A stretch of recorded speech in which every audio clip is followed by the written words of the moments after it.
Okay, welcome to our Two Posh podcast. I'm your host today, Gabrielle, with my daughter Marcella. Hello. And our Puerto Rican amazing co-host, Bernie. Just kidding. Hi. Oh my God.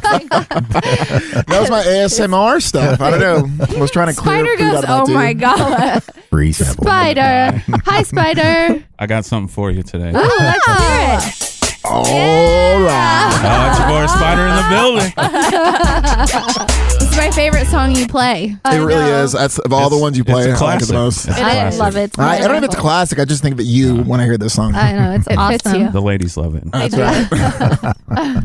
Well, we welcome back our guest, Coach Larry Clay Lonis. That's it. Mm-hmm. To Either way, part- right? Yeah. Larry Clay Lonis, you. Right. guy. Part 2 of his life story that is really incredible. You need to go listen to the episode before this one because he truly talks about overcoming the worst. I mean, a slew of the worst things and really turning to God and finding positive out of all the tragedies that he had to endure growing up. And we're going to talk this show about what he did next and what he continued to do. And you opened martial arts.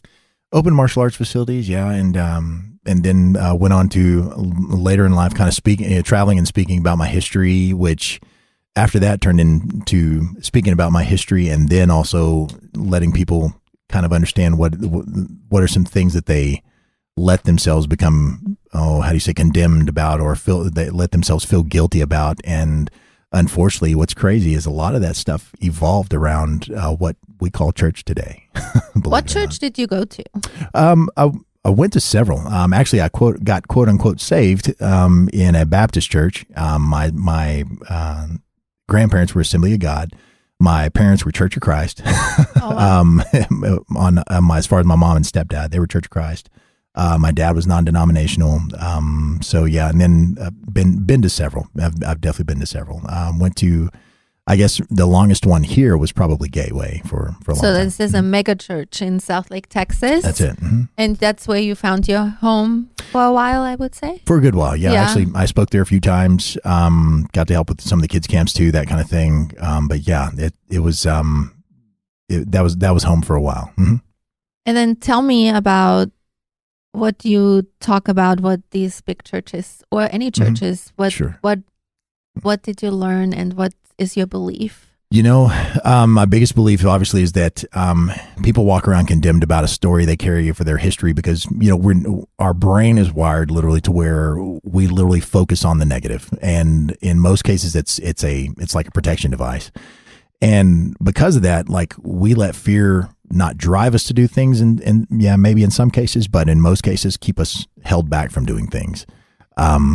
And it's so I could look at, you know, what everybody knows about my history and be like, oh God, I don't want to tell anybody that. They'll think, you know, X, Y, and Z about me or make these predictions about me and whatever else, as compared to being like, you know, really seeing the positives that I got out of going through the history that I had. And then into, you know, kind of how literally, and like I said, the last podcast, I just felt freedom because I was actually able to get out into a world and knowing that I survived everything that I did. There's nothing I can't survive. And believe me, I've had everybody and their dog talk bad about me or, you know, regardless if it was that or somebody, you know, trying to hold my history against me. It doesn't matter to me. It really doesn't. You know? Why would people do that? You'd be amazed. 9 times out of 10, a lot of times, and I've always said the martial arts industry is a very melodramatic industry. Everybody gets very protective of their sensei and et cetera, and you know, or somebody sees you doing really well, and it comes back to the old crabs in a bucket theory. You know, they see you doing well, so they want to pull you back down. One thing I've said because I do a lot of business coaching and coaching people that are trying to start fitness and martial arts facilities, that sort of thing now. The first thing I tell them is like, you're going to have to get over yourself. And okay, what does that mean? It's like, there are going to be haters and it's okay. You know, and, I kind of tell them, make the joke of, you know, you need more haters because the old ones are starting to like you again. But it doesn't matter what industry you're in. There's always going to be somebody that either they're familiar with you and you know you, and they don't want to know that you're doing better than them, even though they're sometimes your best friends in the world. Or they're just people in your industry that, they're extremely jealous and, they follow their traditional routes and blah, blah, blah. And then they see you making tons of money and they want to tear you down. That's very common. Mm-hmm. Do they would they use your history to do that, or use your history, or they'll wait for you to make a mistake of any sort, and then they'll absolutely just tear you to shreds over it. Yeah, make it look like you've manipulated things, done things the wrong way, anything they can use against you. Absolutely. Did that happen to you? Oh, it's happened. Absolutely. That back in I think back in 2004. That happened when I first got to Dallas, and I was the guy that did, what I told you I did in Lubbock, Texas, and, had the facilities that I did there. The facilities? Mm-hmm, yeah. Did you have those still when you came here? No, I sold those, actually to a general manager that I had there, moved here, opened one with a partner, and he decided he didn't want to pay me. And in order to protect himself, he had some people start some internet forums about me. Yeah. What? Oh, yeah. Yeah. So he had a few buddies. So you opened martial arts facility here, with a partner, and then he knew I was that I figured out that he should have been paying me when he hadn't been, and absolutely decided that it was time to tear apart my reputation so nobody would believe me or want anything to do with me, because in all honesty, I'd created a huge name, and you either loved me in the martial arts industry because you'd seen what I'd had done and you'd want to do it, or you hated me because you'd seen what I'd done and knew you couldn't do it. Not to be arrogant, but that's how it was. And he was definitely one of those. I had a big name in Krav Maga. I was. What is that? Krav Maga. It was actually so cool. Yeah. It was actually it was designed. Say it again. Yeah. Krav Maga. Yeah, it was actually designed for the Israeli Defense Forces as something to be self-defense and defensive tactics method, designed to be very practical, very realistic, very easy to learn. But at the same time, if you're looking for something that you can enjoy and actually get in good shape doing, it was definitely that. Mm-hmm. And so that's one of the things. I like I said, I grew up through traditional martial arts all my life, various forms of traditional martial arts. Krav Maga is actually what's known as more as a fighting system. Nothing ritualistic. It's just get in and do what's instinctive and rip apart whatever you can and make sure you and your family get home. Mm-hmm. Oh, wow. Mm-hmm. Wow. And you can rip apart phone books and all that kind of stuff, right? Yeah, I don't like phone books. Apparently. Damn phone books. Do they even make phone books anymore? They do. They do. Yeah. How they People do? are old school that way. Yeah, of course. Well, you go through West Texas, Lubbock and Amarillo. There's one on your doorstep every 3 months, 3 to 6 months. It's still Really? It blows my mind. Yeah, it's like you can look up anything on your phone and figure out anything. So real quick, before speaking of phone books, right? So was this you were part of the Power team. Power team? Was that pre 2004 or post? That was post. Yeah, I was Okay. I was there for a little bit and then started speaking on my own. Mm-hmm. Tell us about that, because that's for those who don't know. Tell everyone what the Power team is and what you guys So did. we would travel and do. This is a power team on a church. Yeah, On a church mega thing, church. yeah. Right. Okay. Yeah. Well, so not necessarily. They're not a church themselves. It's Oh. like a ministry team, so to speak. Right. But we would travel and do feats of strength, would tear phone books and bend iron. I'd bend iron bars on my teeth and that kind of thing. And Oh I my was gosh. I was actually Like rebar, the stuff sticking out of the bridges, the Yeah. stuff that are getting like they bend crap like that. It's crazy. Oh, wow. Yeah, I'd put it in my teeth and bend it and it explode. What are the hot water balloon, hot water bottles? The that sort of old thing. school, yeah, the red thick ones. Yeah, the red ones, yeah. the super thick rubber ones. Yeah, the one that left scars on your face. I think I've got a couple still. So, but yeah, so we would do that, and it would basically attract people, and this Power Team's been around for years and years, and just doing amazing things all over the globe.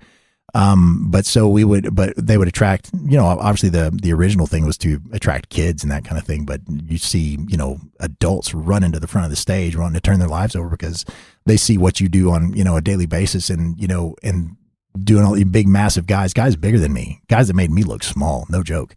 What? Oh God! Yeah. No, there was a Makes guy. you look small. There's a guy, and his last name was Collins. I want to say his first name was Michael. I love this guy, and I hope I didn't, just get him mad by saying his name on the radio. But anyways, he was on the team, the Power Team also.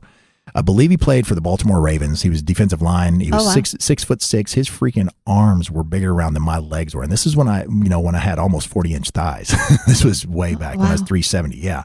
He made me look tiny, and he was solid muscle. But yeah, some big guys. The funny thing was, like, I think the owner of the Power Team or the president, I think he used to think it was funny to put us on those little small charter jets or the small planes with the 3 rows of seats just to watch us fit in the chairs. It was ridiculous. Oh, wow. But yeah, I think he thought it was a huge joke. But so no, yeah. Long story short, we would travel around, do like feats of strength. In fact, one of the guys that I knew, his name was JD. He has the ice. He's the ice breaking world record holder. They would have. I guess they were about 3 foot or 4 foot by tall by probably a couple feet thick, and he would do 8 to 10 or 12 or 13 of them. He'd just run and put his shoulder through a bunch of ice and do stuff like that. And of course, that really caught people's attention. And then we would tell them, our testimony, our history, or our story, or the reason why they should do more than what they do, or whatever it was. And it was crazy. We really had to watch what we said and stuff like schools and things like that. There were literally attorneys following us around, waiting for us to say something about God so they could sue us. No. Oh, wow, it was crazy. Really? Yeah, it'd blow your mind. And we're doing all these inspirational things and having all these stories come from years later, of course, about people that had experienced the power team when they were in their childhood. Right. And quote unquote, you guys are the reason I'm doing everything I'm doing in business because I saw what you did and I heard your story. Wait, you're not allowed to say anything about God? No. Why? It's just been an ongoing thing for a long time. Yeah. I had no idea that. Oh yeah. Yeah. It's you crazy. can't just go out and talk about it. Well, it's the same reason that prayer has been taken out of school, and say it in school. it's People get butthurt very easily nowadays. They're looking. Well, yeah. They're looking for ways to sue and for this and that. Everybody gets offended, and it's just it's insane. So I'm not surprised. Yeah. Wow. Yeah. So how long did you do that for? I did including the power team and my personal speaking. Gosh, I guess 7 years or so. Oh wow. What kind of injuries do you have when you do the power team? Oh my God, what kind of injuries do I not have? Yeah. Really? Yeah, I can imagine. Yeah. Like they would just like going. They would do stuff like they would take their elbow and just go straight down bricks or these massive thick pieces of ice or. So does this pay you? Yeah. Oh yeah. Oh, it yeah, did absolutely. pay. Okay. Yeah. Yeah. I didn't realize they got paid. Oh yeah, yeah. That's. I mean, honestly, it was how I was making my living for a long time. And they had heard about my story from a pastor that was there at Gateway. That he actually knew one of the contacts there and told him about me. He's like, you got to talk to this guy, man. And they heard my story, and of course, I was a monster by that point. So. And, not only that, but I was, 6'8", 370 pounds, and able to do all these, jump spinning kicks and everything else in the air. Like, it just kind of blew people's minds. Now, I don't know if this is true. I was told that you were banned from the church. Is that correct? I was put on a quote unquote watch list. What is that? Well, how does that even happen? Gateway. That was I've kind never of even heard of that before. Yeah, that was kind of my reaction. What the heck is that? Long story short, I had a discussion and on Facebook. I had posted something about the mega church, and I just kind of gotten fed up because of some stuff that I had I'd heard from another guy that was a really well-known pastor there, who's a good friend of mine, still a good friend of mine, by the way. And I just heard how they were treating an old, how do you say, a previous employee, previous staff member, and literally just this church just turned their back on him.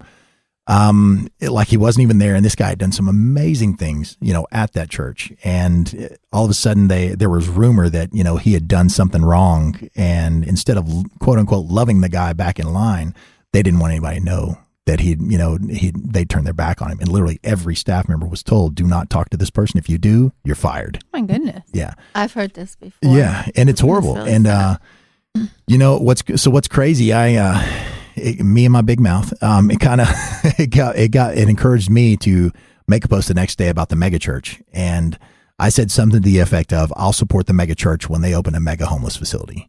And I was just tired of everything that I'd seen. Yeah. And, and my point with that was that, the churches that I was going to at the time were able to, build 5 or 6 campuses or whatever else. But, and there's all this thing, come to us if you need some help, et cetera, et cetera. But I knew the stories of people being turned away, and why. And I was just like, man, this is crap. This is not what the church was made for. And it really encouraged me to get involved with what's called etymology and also the Greek perception and Hebrew perception. And lo and behold, a couple of years after I started kind of investigating this type of stuff, there was one of my students who later became a black belt of mine. He's actually wrote a book, and it's called Reorient. I cannot tell you enough about how many people really need to read this. And Reorient, yeah. It's called Reorient. You'll see. And I may able to give him a plug to say his name online without getting sued? Okay. If you give someone a plug, they like it. Yeah. His name's Kevin Weaver. It's an amazing book. It actually gets into the etymology of words and the Hebrew and Greek perception of words. And it's stuff that we've got kind of the right idea and the right perception. I'm sorry, not the right perception. We have the right definition, but our perception of those things is completely off. And what's crazy is once you start learning these words, you start to figure out our perception about the church and what we're supposed to be doing is completely wrong. And this is one of the more controversial topics that I speak about. And it's I'm getting all geared in and I want to talk about this. Yeah. Well, and it kind of goes back to, people not really understanding where our method of quote unquote church comes from. And, I think this is pretty much synonymous with every church. There's a guy speaking at the front over a huge congregation. And what most people don't realize, they kind of start wondering, have we talked about this? No, I'm laughing, smirking because I totally can relate to all of this. Like you're getting pissed off. No, I'm like, I just want to say something. I'm kidding. Jump in, Bert. Yeah. No, I want to finish. So where we got our method at church, most people know that Constantine was actually the person that was starting to establish churches all over Europe. What most people don't know about Constantine is that he was a pagan priest. And everybody's like, oh, so he got saved and he started planting these churches. No, he literally was a pagan priest all the way up until he died. Wow, I didn't know that. To the point that they tried to, people started worshiping him as a pagan deity. So what does that mean? A god. Yeah, God. Basically a god. Yeah. Mm-hmm. So that's one thing. But you start to look, okay, well, if that's the case, then where the heck did we get our model from? Because he's the one that established all these churches. Okay, so there's one reference in the Bible where there's one person that says, I'm going to raise myself above a congregation of many, even higher than the heavens, even higher than God. It's the devil himself. And so you have to think, okay, what does our model look like? There's one dude speaking up on a stage, usually with lights and glitter and whatever else is going on. Glitter? Yeah. What kind of church are you going to? Well, we'll talk about that later. And then there's a huge congregation of people listening. And the word church comes from a Greek word called kuriokon, and then which comes from the Hebrew word ecclesias. What most people don't understand about an ecclesias is literally so picture 12 people sitting around a table. There's the same thing. Pastors, priests, and ministers, one at every table, so to speak. But their only job is not to talk and give them a lesson and say, this is what's going on. This is what, this commandment means. This is what this scripture means, et cetera, et cetera. But literally to keep their mouth shut the entire time until somebody speaks out something that's wrong. Meaning they're going around the table saying, this is what my life looked like this week. I feel like this godly principle applies to it. This is what Christ did. This is how this is going to apply to it. And literally their job as a deacon, a pastor, a priest, or a minister is to sit at the top of that table and say, okay, you've got the right idea, but this is really what that principle means. And then let everybody else go around and speak, as compared to, so then you actually learn something. You're literally discipling one another. Your iron is sharpening iron, as compared to, hey, this is what I'm going to talk about this week. I hope you show up. And when you show up, it's only going to be for an hour. Hope we, quote unquote, get you discipled up in the next 30, 40 years. You'll be all right. Different model altogether. Mm. Wow. Yeah. That's crazy. Yeah. No, at the end of the day, everyone, and we're all human beings, right? We're all emotional. And so we've seen a lot of people fall from grace, and talk about pastors, right? Mm-hmm. And everyone has their own nonsense and their own shit they're going through. Okay. And we're all in this emotional, crazy world trying to find peace of it. And for example, the whole thing with Kanye West, it's been so controversial. And people are hating on him right now, right? They're hating on he did thing with Joel Osteen, and people hate on Joel Osteen, right? Yeah. And there's opinions for there's a whatever. lot of them loving on him. Correct, though, correct. And what was so awesome about that was if you look, I posted on Facebook about this. If you look at Kanye West, right? He's this major, he's one of the greatest rappers in the history of time and to come. He's an A-lister. He's married to Kim Kardashian. He's worth $250 million. Has access to anyone and everyone. And the guy found his peace when he found it on his own through his relationship to God, right? Yeah. But it didn't come through. It was really cool when he was telling his story on the stage of Joel Osteen. he was talking about how he had Christians and people around him who were quiet, just kind of were yes men to him. And it's crazy because my point to that is that, I mean, there's so many people who are quick to judge, Christian or non-Christian, but, at the end of the day, everyone's just trying to find that way to find peace and happiness and whatnot through it. And so it's hard. I mean, in a world where we're all emotional and whatnot, it's hard not to judge because we're human and we have our own experiences, like your whole growing up, yours, mine, yours. But, yeah, in a world now today, I had no idea that happened to you. You didn't ever share that with me, that you got blacklisted from church. I think that is absolutely ridiculous. That's crazy. I think you can say whatever you want to say. Me personally, I say to Marcelo all the time, we're extremely ADD. If I had to sit at a table and going around and all that kind of stuff, I personally, I'm just speaking for me, that's not for anyone else, I probably wouldn't get anything out of it. I need the glitter. I need the lights. I need the music. I need the weekly feeding to me. It's different for every single person. I grew up Catholic. I got nothing out of it. So I feel extremely blessed to be Except here. some wine. Wine out, you got some wine out of it. Yeah, right? They don't give it to you. What the hell was going on? So I'm just saying it's different things for different people. At the same time, my son has studied Bible. He's probably completely on the same page as what you're saying. And He also worked at a church. Right. You did? Yeah, for years. So, My brother was I love probably Gino. on He's his awesome. way to, honestly, I thought being a pastor. Yes. And then in a big mega church. And then it. What church was it? We can bleep it out. Yeah. I mean, there's a lot. there's We a could lot talk of- about Sure, all sure. that, but in Well- the big sense, like I don't want to get too religious. No, So not this at all. is Not at all. And here's the issue with a lot of that is like, and just like you're talking about, Bernie, like literally these people get put up on a pedestal, or the adverse, they get picked apart. And Well, they're human beings. absolutely. Too, Well, and that's the point is like literally the scripture is very clear. It says there are different members of the body. A hand can't do what the eye can, et cetera, yada, da, da. But the point being is like, I can speak to people that have a history similar to mine because they have a history similar to mine. I can show them, no, there's a better way, man. And then there's things that you can talk about that you've went through. People are gonna be like, holy crap, I never looked at it like that. You know, so yeah, and that's the unfortunate other side of the model that's kind of it's really defeated just for the simple fact that like, yeah, these people are raised up on a pedestal, and then next thing you know, you've got 120,000 members coming to this church, and the guy screws up and it's gone. You know. So do you know anything about what happened to him now? What the guy's doing now? Which the guy that you were talking about who got ostracized from church? Oh yeah, he started another church in Arizona, and it's flourishing. So yeah, that was one side of it. And actually, what got me on the watch list was what happened after that. I made that post about the mega church. He's not still part of the church, though. Is No, not that one. No. Okay. No. Anyhow, no, I know who you're talking about. Never mind. Yeah, I was like, I won't say that name. Yeah. Well, I was going to say Preston. Right. Bleep him out. Right. No.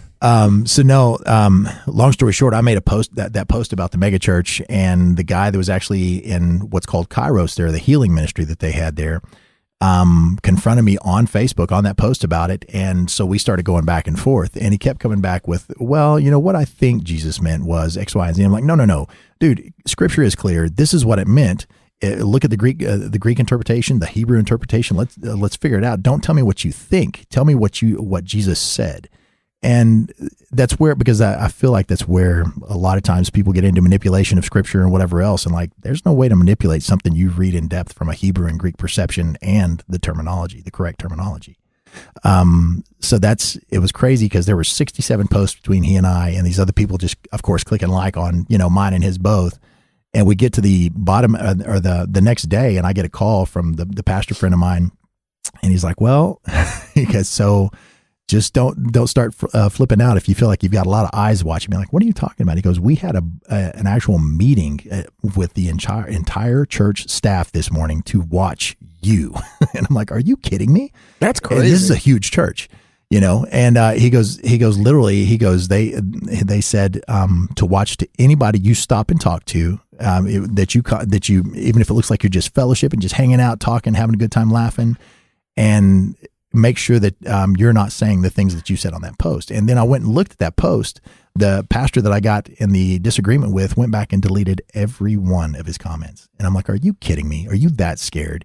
And come to find out, he was literally told to delete all of his posts because, I embarrassed him. And this was literally something they looked at him and told him in that meeting. And I was like, wow. And I wasn't going out to embarrass the guy. In fact, I told the guy, I was like, man, thanks for, having this discussion with me. I was like, I'd love to have this discussion with you in person. Contact me anytime. Yeah. And then 6'8", 375 ass wants to have this in person. Wow. Praise the Lord. I'm just kidding. Wow. Right. See, that's crazy. I've never heard of something like that. Yeah. I haven't heard of something like that where they. It's kind of touchy. I've heard it before. Have you really? Like these That's churches like run themselves like businesses. Oh, it is a business. And it's like, 100%. you gave them bad press, basically. And I'm pissed off about it. Have you guys seen that? I don't know if it's on HBO or whatever. It's called The Gold. What is it? The Gemstones. Yeah. Have y'all Righteous seen that? Gemstones. The Righteous Gemstones. No. It's hilarious. So it is so funny that you know what I'm talking about, right? So it's basically it's on HBO, right? Yeah. And it's this it's some I'm brain farting. It's like a family. Who are the actors? John Goodman. John Goodman's the main pastor of this mega church.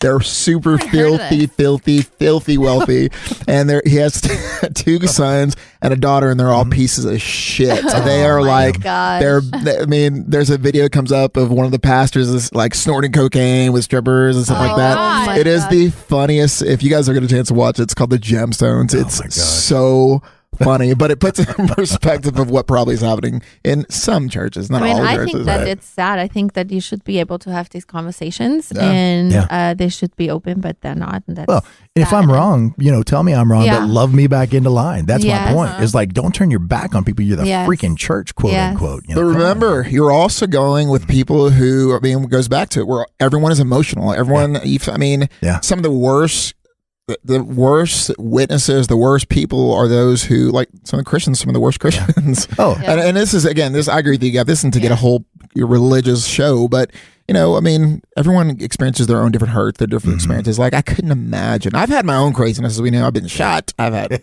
stuff.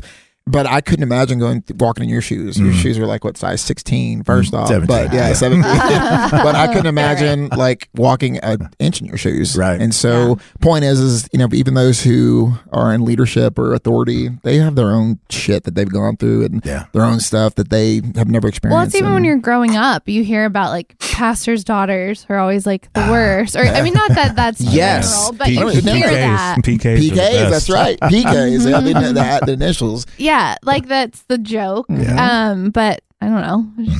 I wanted to hear from Clay just so we get a more today version of Clay. You are married and you have a little daughter. Tell us a little bit. Where did you meet your wife? Match.com. No way. I didn't know that. Well, and what's crazy is the loony chick I met before her was on ChristianMingle.com, by the way. No way. What? You see there it goes she's again. pretty- Tell us about that a little bit. It's a funny story because I actually thought my wife was trying to catfish me. I was on Match.com and somebody read my profile. It was a girl, and she come up saying, "Oh God, my cousin is on Match.com also, and you've got to meet her." And I was like, "Okay, yes, you've got 2 profiles." And it wasn't. It ended up being. How long had you been on Match at this point? Probably not too long. I don't think. Not long. Yeah, not too long. And so I met my wife and her cousin. My wife now and her cousin rather, and it ended up your wife's and your cousin. You said my wife and the cousin who I thought the cousin was a fake profile, and it actually was her. I ended up meeting her, and we clicked right off. I waited till I was 39. I always say I did this for a good reason, and I did because there's some loonies out there. But anyway, waited till I was 39 before I even got engaged. But we were dating for maybe 6 months and we're engaged, then married just a few months later. So you just knew. Yeah, absolutely. I found one that was down to earth and that could tolerate me. So yeah. You're like, I better lock this down quick. Yeah, absolutely. So how long are you married? Almost 6 years now. In January, it'll be 6 years. My daughter turns 5 on this Sunday. Mm-hmm. Oh, very wow. cool. She's so sweet. Oh my gosh. So I went yesterday She's to beautiful. Oh man, she's beautiful. And I went to their house yesterday. I brought Jet with me, and his wife cut my hair, and it was so funny. his daughter was so like excited, like she was like shaking she excited cried to have when they people left. there. Yeah, she cried. When She you was left. just like, way. she's so sweet, like super sweet. It was awesome. And does Yeah. your So wife have a mobile hair cutting service? Or what was While we were in another city, I kind of helped her start that up. She That's works pretty for cool. she works for another company here, cutting hair and that kind of stuff. But yeah, she's cut hair for the longest time. Mm-hmm. Wow. Yeah, That's awesome. I like my haircut. It's good. Do you have anything else to tell us that you would like to share with everyone that we haven't gotten to? Not right offhand. Nothing I can think about. I just I really I think I want to take this platform, obviously, to encourage people and to let them know that you're not the only one that's going through the things you're going through, first of all. And if you're in a rough spot, it'll be okay. And I think this has become my new catchphrase is like, you've made it this far, you're going to make it farther. I don't know. I truly believe we all have a purpose. It's kind of funny, and I'll get off on a little bit of a bunny path, but not really. I made a post this morning, and I said, people think the things that they love the most are the things that they're passionate about. And I said, but get them talking about something that they hate, and they'll go on and on and on and on and on. Interesting. And so I tried, I think that's kind of where I'm gearing up my next phase is I want to be able to speak to people that have been through histories like mine. And because it is something that I hate, and it is something I can go on and on and on about. And it's something I feel I can coach people to come out of and guide them on finding something that they enjoy and they love, as compared to having to be, under the thumb of a boss if they don't want to do that. And doing their own thing and becoming more entrepreneurial and being able to make a positive impact. Love that. I love that. Yeah. Yeah. No kidding.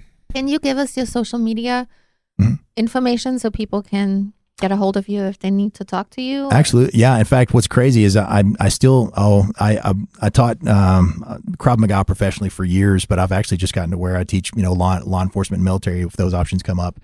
But I don't even have a website. I purposely make myself not public.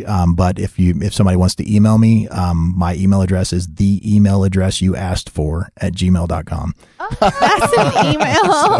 That is awesome. funny. That is funny. Regardless, they're wanting to talk about things they're going through, or if they're interested in learning how to defend themselves and their family. And this stuff is going crazy. I don't know if you guys saw the post about the girl in Keller yesterday, the 24-year-old girl. Oh yeah, there's apparently she walked in her house at 4:30, and her roommate was there. Her roommate left for 7 minutes, come back, and she's gone, just nowhere.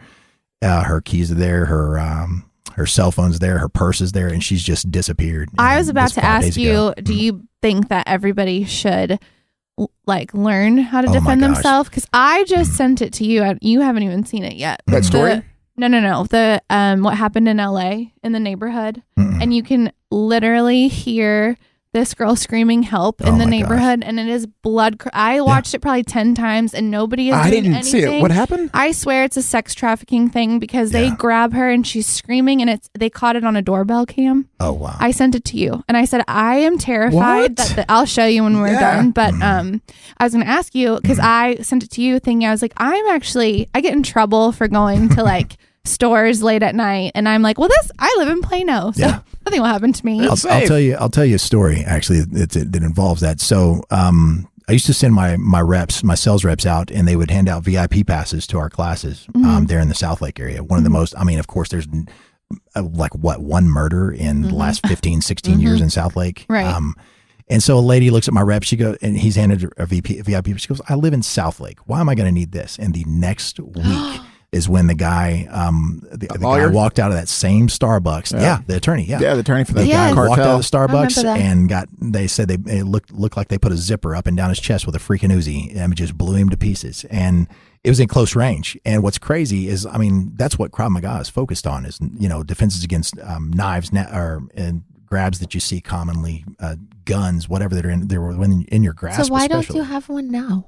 I've gotten away from it. Honestly, one of the big reasons, I have no problem saying this, I went non-commercial to where I'm just basically a private instructor now to people that I know are going to be dedicated. I bet that's better. Oh, it is. I mean, just for the simple fact that it takes me out of the melodrama that's involved in the martial arts world. It's like I teach dance, and I'd rather do privates all day. Oh, most definitely. Yeah. It's and not only that, I know that people that commit to me privately, they're people that are committed. They're not just in there, to walk in for a good workout. They're in there for a reason, and they pay the amounts they do for a reason because they're serious about what they're learning. They want to be able to make sure. I just wouldn't know up their kids, what to do at all. To be honest, if anybody grabbed me, I would have no clue. I would be screaming. Screaming. That's all I know how to do, and like throwing my long arms around. I don't know what else to do. I'm sorry, that's really funny. Everyone just now that she's abductable. She's helpless, guys. We'll cut that out. Clay, on on Facebook, how do they find you? I think it's facebook.com/Larry.Clay1, the number 1.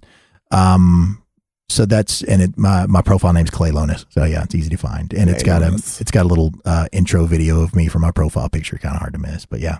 Awesome. Very nice. Let's go to question of the day.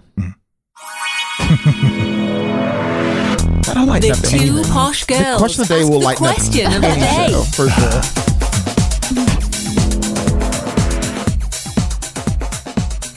Question of the day. Your significant other wakes up every morning in a bad mood that lasts a couple of hours. They're rude and condescending. Red flag or deal breaker? Ew, deal breaker. Breaker. All the time, every day? Every day. I can't do for a couple of negativity. hours. Nope. Yeah, I can do. I mean, we're waking up. Everybody wakes up grumpy here and No. there. I wake up grumpy and then I try to shake out of it. I just need coffee. No. All I said was everyone wakes up grumpy every blue moon, right? Yeah. So, but if it's like every blue moon, it wouldn't like it, but it wouldn't be a deal breaker or a red flag necessarily. Every morning. But if it was every morning, yeah, that's Ew. that'd be horrible. I know, terrible spirit. I need positive energy. I can't do negative ever. Oh no, I would snap. Nobody's out that good of- looking. Sorry. Snap out of it. Yeah, Get for with sure. it. For Do sure. some jumping jacks or something. 'Cause that'll put you in a good mood I if don't you're like pissed when off. anybody is in a bad mood. I It hate makes it. me so uncomfortable. Mhm. I hate that. Me too. Yeah. How about you? It's annoying. Yeah, I Yeah. couldn't handle that. No. No, that's definitely annoying. Yeah, I can only poke somebody in the ribs and laugh so many times and try to get them in a good mood. And yeah, that'd be hard. They're probably pissed off because a poke from you is totally different from poke anybody else. These big gorilla fingers of yours. Even my pokes on Facebook are violent. Spider, would you like that? No, that's a deal breaker for me. But Oh, there's wow. like something else going on there if you're waking up every freaking morning pissed off. It means we got to get him a new career. Can't find anything to be happy Right. about. Right. Interesting. Right. Like only 90% of my mornings are pissed off. You know what I mean? Spider, this is very This interesting is- for you because this is typically we new. ask you and you're like, no, it's fine. That Yeah. doesn't bother me. Nothing I'm learning a bothers lot me. about you today. Yeah. A lot about you Just today. ask the right question. Shocking. That's awesome. Well, Clay, we appreciate your time to Absolutely. come Yeah. on. You taught us a lot. We learned a lot. Your life is. You made it though, and you been have a great, great yeah. attitude, and that's Well, yeah, and you're really so amazing. you smile, and that's Mhm. awesome. I try. Yeah. Yeah. So thank you very much, and everyone for listening. Thank you all.